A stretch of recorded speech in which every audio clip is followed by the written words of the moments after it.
Okay.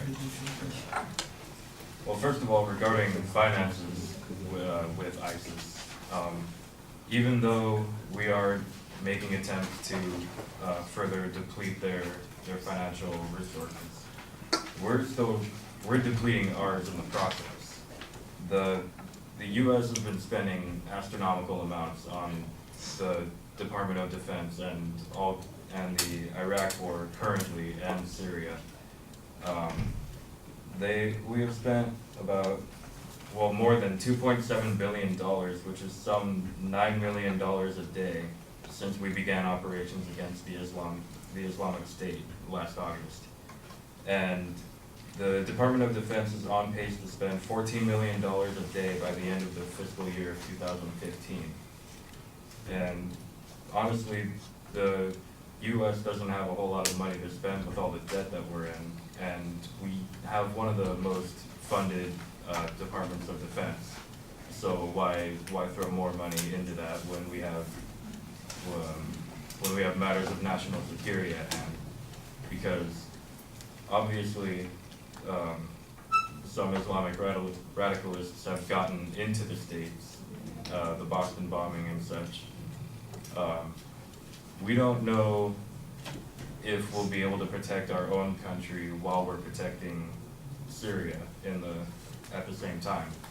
And with all the money going to Syria, like supplying their local forces and our forces that are there, what are we going to be able to spend to protect the United States?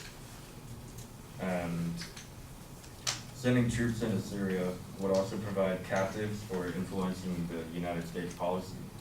ISIS has been known to take lots of captives and do public beheadings and all kinds of other terrible things.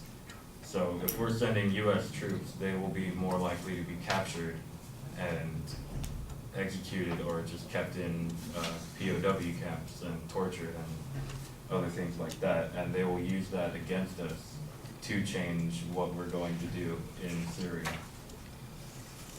And it's far from certain that any limited actions that the U.S. are taking would actually be effective. Yes, we have bombed their oil refineries and things like that and got their production down, but how long is that going to last? ISIS controls most of the oil production in Syria, and they are still currently making money. And are we just going to cut off oil supplies to the U.S. from them and from other places because we don't want them to make any more money? And another thing is that violence begets violence. So if we were to while we're currently bombing, they're devising plans to come to the U.S. to bomb our capital and do all kinds of other terrible things, trying to take over. And yeah, that's about it.